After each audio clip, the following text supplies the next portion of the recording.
Silakan. Jurnal yang pertama, jurnal kertas kerjanya chapter 7 adalah Eliminasi bonds payable dan investment in bonds. eliminasi bonds payable dan investment in bonds. Jurnalnya apa? Debitnya bonds payable sama loss, terus kreditnya investment in bonds. Yang pasti itu debitnya bonds, kemudian kreditnya investment in bonds. Karena tadi kita tahu tahun 2022 perusahaannya mengalami loss, maka di sini ada istilah loss. Loss-nya saya berikan nama loss atau panjang gitu ya minggu lalu? Hanya loss begini saja ya? Oke. Kemudian silakan diisi. Bagaimana cara mengisinya? Isi dulu investment in bonds-nya dari atas itu Ya, berapa? 5.120.000. Tahun 2022 investment in bonds-nya 5.120.000. Oke. Kemudian Terus habis itu kita isi bonds payable-nya berapa? dari atas itu dikalikan 50% karena P membeli 50% saham S. Bagus sekali. Payable Jadi kali bonus 5%. payable-nya 9.760. Kemudian teman-teman pilih, lihat angka yang masih besar, angka yang lebih besar itu jangan lupa dikalikan dengan 50%. Kenapa harus 50%? Betul, Kristabel. Karena P hanya membeli 50%-nya obligasi S. Sehingga kita kalikan 9.760 ini dengan 50%. Nah, selisih yang ditemukan disebut dengan loss. Bagus. Jurnal tahun keduanya apa? Nama akun yang diganti apa, Kristabel? Apa yang di mana? Di tahun 2023 ada akun Bonds yang harus payable. diganti. Bukan bonds-nya. Yang harus diganti adalah? Itu investment in S. Loss-nya diganti investment in S. Ya, loss-nya diganti dengan investment in S.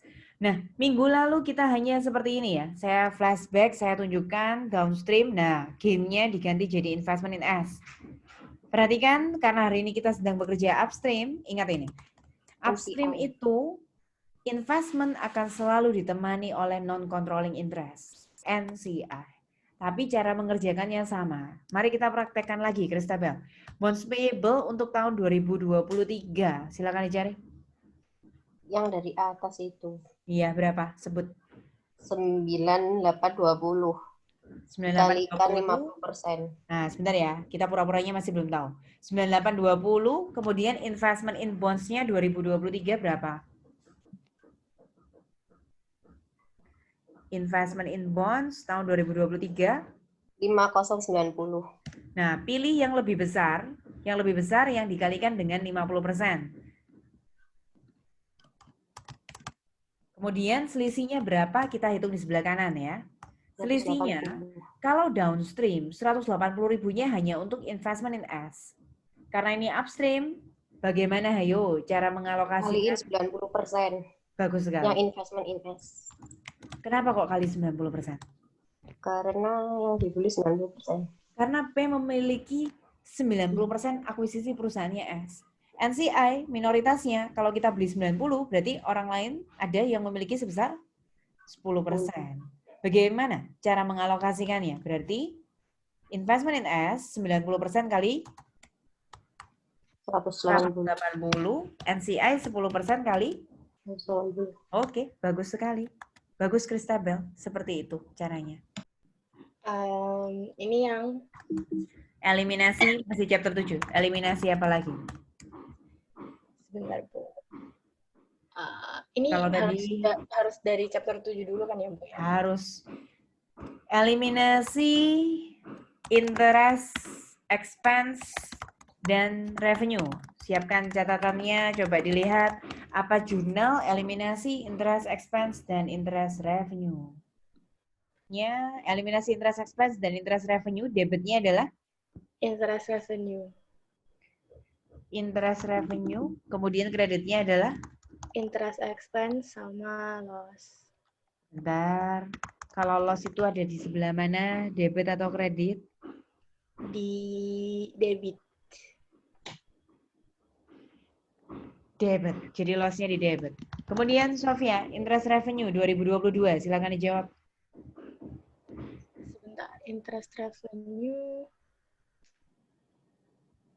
470. 470.000 ya, kita ambil dari tabelnya. Kemudian untuk interest expense ambil dari tabel juga. 2022 berapa?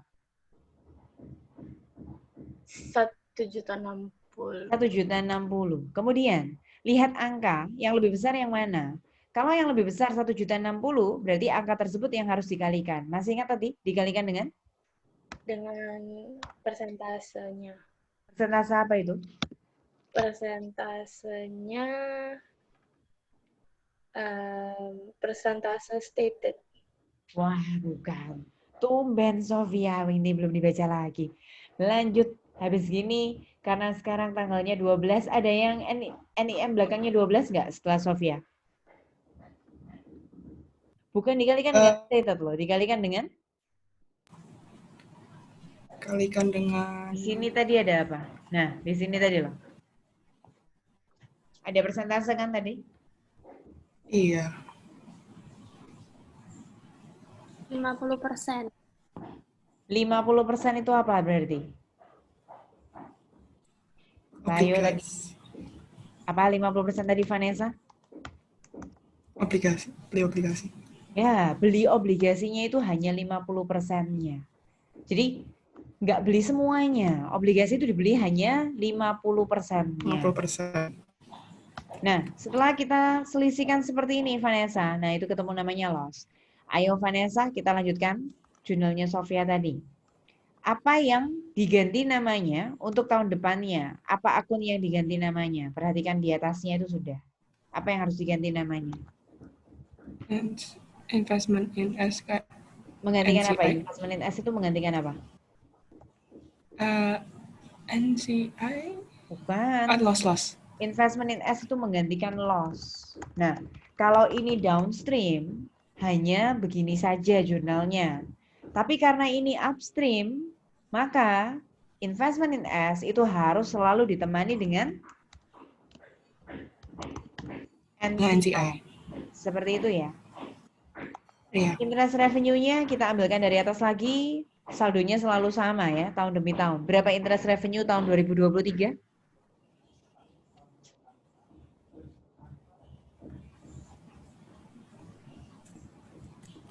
470, Bu.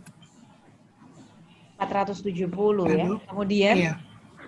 interest expense-nya coba dilihat di atas berapa tahun 2023 interest expense? Tahun 2023 1.060.000. Jangan lupa ya, seperti tadi yang sudah saya bilangin di tahun awal, yang jumlahnya lebih besar yaitu yang 1.060.000, jangan lupa dikalikan dengan 50%. Apa itu 50%? 50% itu tadi adalah P membeli obligasinya S, tidak semua, hanya sebagian yaitu 5 dari 10 juta alias 50%. Oke. Kemudian hitung selisihnya, Kelly. 530 sama 470 berarti selisihnya adalah 60.000 kan? Gimana? Cara mengalokasikan 60.000 itu ke investment dan NCI? Investmentnya itu kalau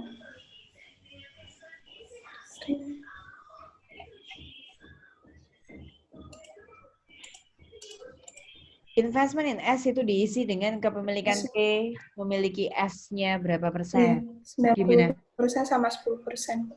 Ya, P memiliki S 90, sehingga ada orang lain minoritas sebesar 10%. Kita yang investment, orang lain yang 10% itu disebut NCI. Berarti gimana? Terus 90%-nya dikali 60.000. Iya, untuk investment. Untuk NCI-nya? 10% kali 60.000. 10% dikali? 60.000. Oke, bagus sekali. Terus, teman-teman, saya sudah ajarkan ini belum minggu lalu. Shelly, coba lihat tahun 2022. Iya, Bu. Kalau loss-nya kita jumlah ya, loss 240 sama 60, berapa itu? 300. Nah, 300.000 itu kalian inget nggak? Itu tadi angka loss yang kita temukan loh. Ingat nggak? 300.000 tadi. Terus ya, perhatikan lagi tahun kedua. Tahun kedua, saya sudah ngajarin ini belum? Investment sama NCI tadi kan 180. Investment sama NCI tadi kan 60. 180 tambah 60 berapa? 180 tambah 60 berapa? 240, Bu. Nah, 240.000 itu teman-teman tahu nggak itu dari mana? Ada yang bisa dapetin logikanya? Dapat dari mana 240.000 itu? Ada yang bisa jawab itu? Seperti apa tadi? Pertamanya kan 300.000. Kenapa tahun keduanya bisa loss-nya 240? Dikurangi amortisasi tahun pertama. Betul. Jadi pertama itu kan belum diamortisasi, jadi loss-nya masih utuh 300.000. Tapi kalau kita sudah jalankan amortisasi 60.000 setiap tahunnya, berarti 300 kurangi 1 tahun berjalan 60.000, maka 240.000-nya itu bisa dicocokkan dari sana. Nah, teman-teman, saya flashback kembali ke downstream yang lalu juga saya ingin tunjukkan. Minggu lalu itu soal kita ketemunya gain-nya 60.000 ya. Kalau kalian jumlahkan di kertas kerja, coba perhatikan, 48 tambah 12 itu totalnya memang 60.000. Nah, tahun berikutnya, kenapa 36 tambah 12 totalnya kok bisa 48.000? Karena gain-nya tahun pertama 60, sudah berkurang 12.000 amortisasi, 60 kurangi 12.000, makanya 48.000. Nah, lumayan. Itu bisa buat ngecek jawaban kita sampai di jurnal kertas kerja. Chapter 7 yang kedua, apakah kita benar ataukah kita salah, begitu ya. Selanjutnya kita lanjut ke jurnal, masih di chapter 7, jurnal eliminasi berikutnya adalah eliminasi reciprocal, interest payable, dan receivable. Siap-siap yang saya panggil lagi, siap-siap untuk menjawab ya. Oke, jadi untuk eliminasi reciprocal, interest payable, dan receivable, debitnya adalah interest apa tadi? Receivable. Payable dulu.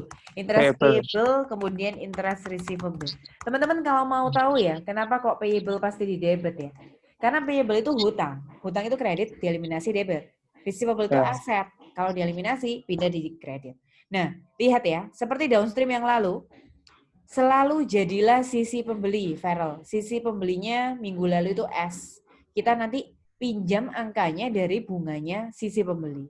Upstream, siapa yang beli? Upstream itu yang beli adalah P atau S? P, Bu. Ya? P, Bu. P. Pembelinya adalah P, S yang jual, P yang beli. Jadi, lihat rumus bunganya P. Ini sisi S, ini sisi P pembeli. Silakan dilihat. Di sisi P, bagaimana bunganya? Sudah ketemu bunganya P? Sudah ada dihitungkan tadi, tinggal disebut saja berapa bunganya P? Stated, kali ini Bu ya. kali periode, Oh. berapa? 10% ini Bu ya. Jadi Langsung sebutkan 500. saja berapa?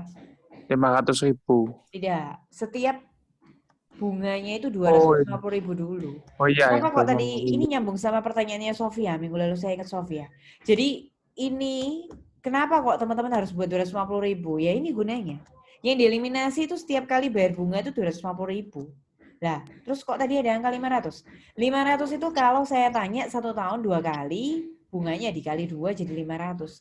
Tapi setiap kali bikin jurnal eliminasi yang saya praktekkan di intermediate yang lalu saya buatkan. Nah, pemahamannya intermediate yang lalu, ingat ya. Yang di-accrue jadi payable itu hanya yang bukan 1 Juli 31 Desember, hanya salah satu tanggal saja, makanya separuhnya 250.000. Dan tahun depannya selalu sama. Itu adalah jurnal kertas kerja chapter 7. Siapa yang mau tanya sebelum lanjut ke chapter 1 sampai 4? Saya, Bu Sofia. Silakan. Apa? Mau tanya apa? Silakan. Itu dibagi 2 karena dia 31 Desember gitu nggak sih, Bu? Soalnya kan Karena bayar dibayarnya bunganya 1 Juli dan 1 Januari. Jadi karena di 31, jadi dia dihapus Betul. dulu, saya nanti tunggu 1 Betul. Januari gitu. Seperti minggu lalu kan, Sof, yang kamu tanya terus saya jelaskan kenapa kok nggak mau praktis aja, kok harus 250 terus dikali 2 gitu kan? Iya. Iya, untuk menjawab itu sebenarnya. Konsepnya bukan di advance-nya itu, di intermediate atau intro accounting yang lalunya. Oke. Ada pertanyaan lagi selain dari Sofia? Saya boleh tanya. Bu, yang di PPT-nya itu ada tulisannya